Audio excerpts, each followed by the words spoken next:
Hi friends. இன்றைக்கி வந்து ration பச்சரிசி வச்சு ஆப்பம் செய்ய போகிறேன். இதுக்கு வந்து 2 காப்படி பச்சரிசி எடுத்துக்கலாம். இது வந்து நான் ஏற்கனவே ரேஷன் அரிசி வந்து நல்லா சுத்தம் பண்ணி வெயிலில் காய போட்டு எடுத்து வச்சுருக்கேன்.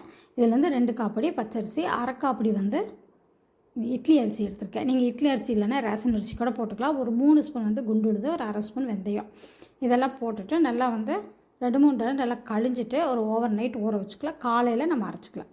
இது க்ளோஸ் பண்ணி வச்சிடலாம். இப்போ பார்த்திங்கன்னா நைட்டெல்லாம் ஊறிச்சிட்டோம். காலையில் அரைக்கிறது கொஞ்சம் நல்லாயிருக்கும். அரைச்சி வச்சிட்டோம்னா நைட்டு சுடுறக்கும் கரெக்டாக இருக்கும். பார்த்திங்கன்னா நல்லா ஊறிடுச்சு. இப்போ இதுக்கு வந்து தேங்காய் நம்ம சாதம் வேணும் இல்லையா, அதை எடுத்து வச்சுக்கலாம். ஃபஸ்ட்டு பார்த்திங்கன்னா தேங்காய் வந்து 1 டம்ளர் அளவுக்கு அந்த தேங்காய் பூ வரணும். அந்த அளவுக்கு நீங்கள் தேங்காய் எடுத்துக்கோங்க. நான் வந்து மேல் தோல் சீவிட்டு தேங்காய் வந்து நான் எடுத்து நம்ம மிக்ஸி ஜாரில் போட்டு ஒரு ஓட்டிட்டு நம்ம வந்து அரிசியில் போட்டு அரைச்சிக்கலாம் அரைக்கிறப்போ. அதுக்கப்புறம் சாதம் வந்து எந்த டம்ளரில் நீங்கள் அரிசி அளந்தீங்களோ 2 டம்ளர் அரிசி எடுத்தோம் இல்லையா, அதுக்கு வந்து 1 டம்ளர் அளவுக்கு சாதம் எடுத்துக்கலாம். இப்போ வந்து 2 பங்காக நான் போட்டு அரைச்சி எடுத்துக்க போகிறேன். பாதி சாதம், கொஞ்சம் தேங்காய் இதெல்லாம் போட்டு அரிசி ஊற வச்சுருந்தாலும் அதையும் போட்டு நல்லா நைஸாக அரைச்சி எடுத்துக்கலாம். நம்ம ஊற வச்ச தண்ணியை கூட நல்ல தண்ணியில் ஊற வச்சுருந்தா அதுலேயே நீங்கள் போட்டு அந்த தண்ணியே ஊற்றி அரைச்சி எடுத்துக்கலாம். இந்த மாதிரி நல்லா நைஸாக இருக்கணும். அப்போ தான் வந்து ஆப்பம் நல்லா சாஃப்டாக இருக்கும். ஃபஸ்ட்டு ஒரு தடவை அரைச்சிட்டு 2வது நான் எல்லா அரிசி எல்லாமே அரைச்சி எடுத்துட்டேன்.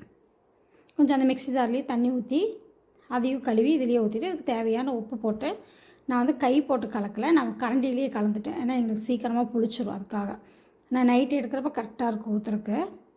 பார்த்திங்கன்னா கொஞ்சம் தண்ணி இந்த அளவுக்கு இருக்கணும். கொஞ்சம் ரொம்ப தண்ணியாகவும் இருக்கணும், ரொம்ப கெட்டியாகவும் இருக்கக்கூடாது. இந்த அளவுக்கு கலந்துட்டு நம்ம நைட்டு வரைக்கும் ஊற வச்சிடலாம். பார்த்திங்கன்னா நைட்டு பார்த்திங்கன்னா இந்த மாதிரி லைட்டாக பொங்கி வந்துடும். ரொம்ப பிடிச்சிருக்காது, ஆனால் கரெக்டாக இருக்கும். ஆப்பம் சாப்பிட்றதுக்கு சட்னி வச்சு சாப்பிட்லாம், தேங்காய் பால் ஊற்றி சாப்பிட்லாம், இல்லைன்னா கடலைக்கறி வச்சு கூட சாப்பிட்லாம்.